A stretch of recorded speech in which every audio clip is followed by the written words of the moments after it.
Rehefa tsy nahazo nampiasaina nandritra ny 2 taona noho ny fepetra ara-pahasalamana dia naverina indray ny seza avoana ao anaty fiara fitateram-bahoaka miasa eto Analamanga.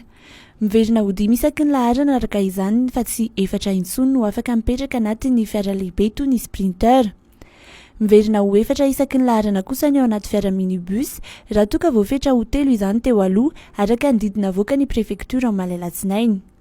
Na dia mbola miakatra hatrany aza ny isan'ireo tratran'ny valanaretina COVID-19 tato ato dia nanazava ny avy eo anivon'ny prefektura fa ho fitsinjovana ireo ankizy manala fanadina-panjakana no antony nandraisana ny fanapahan-kevitra. Anisan'ny mampirongatra ny tsy fandrimpahalemana ihany koa ny fijanonana ela loatra amin'ny fiantsonan'ny fiara mpitatitra satria vitsy ny olona raisin'izy ireo ka entina hisorohana izany ihany koa ny fanapahan-kevitra ho hiatran'ny loharanom-baovao iray avy eo anivon'ny prefektura.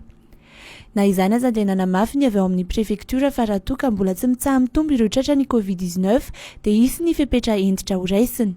Mbola manan-keratra ihany koa ny fanazana ny fepetra ara-pahasalamana ny anaty fiara fitateram-bahoaka toy ny fanaovana ny aro vava-orona. Mbola afaka herinandro mahery eo na mihoatra ny 10 andro mihitsy aza vao ahafantatra ny vali ny fanadinana nataony androany talata ireo ankizy nanala CEPE.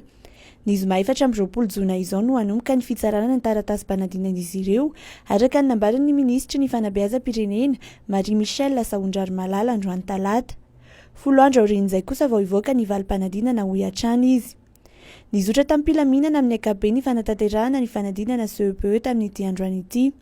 Kandida miisa 150 amin'ny 105,2 hetsy no niatrika ny fanadinana manerana ny nosy izay niparitaka tamin'ny foibe mpanadinana 7,709. Raha ny teto amin'ny faritra Analamanga dia 9 taona ny zandriny indrindra tamin'ireo mpanala fanadinana raha toa ka 17 taona ny zokiny indrindra. Raha ny teto Antananarivo renivohitra indray dia mpiadina 2,700 tamin'ny mpiadina 3,77,4 ny tsy tonga niatrika ny fanadinana tapany maraina. No amafisin'ny ministra trano ny fanajana ny fepetra sakana rehetra rehefa natefin-trano. Nametrahana mpitandro ny filaminana ihany koa isaky ny ivitoeram-panadinana hisorohana ny tsy fandrimpahalemana. Mba tsy ho verimena fotsiny ny ezaka atao dia miantso ny fitondram-panjakana malagasy ireo mpamatsy vola ny asa fanarenana ny lalam-pirenena faha 12A sy faha 13 mba hiantoka ny fikojakojana ny lalana. Mangataka ny ametrahany fanjakana izay ilaina rehetra na eo amin'ny lafin'olona izany na eo amin'ny lafin'ny vola anaovana izany fikojakojana izany ny delegasion'ny vondrona Europeana, ny banky Europeana momba ny fampiasam-bola sy ny banky Afrikana momba ny fampandrosoana. Tokony hamolavola vahaolana maharitra amin'ny fikojakojana sy ny fanitarana ny lalam-pirenena amin'ny alalan'ny volan'ny fitondram-panjakana malagasy ny eto Madagasikara araka ny fampitam-baovao avoakan'ireto vondrona mpamatsy vola ireto Malalatsinainy. Ny tsify sy ny fikojakojana ny lalana no anisany manimba ny lalam-pirenena eto Madagasikara.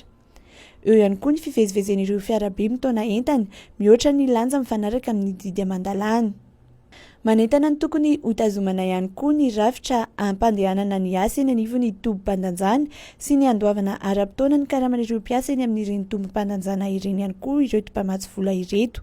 Tamin'ny faran'ny herinandro teo no notokanana ny fanombohana ny asa amin'ny ampahandalana eo amin'ny lalam-pirenena faha 13 sy ny lalam-pirenena faha 12A ary natrehan'ny filohan'ny Repoblika izany fitokanana izany.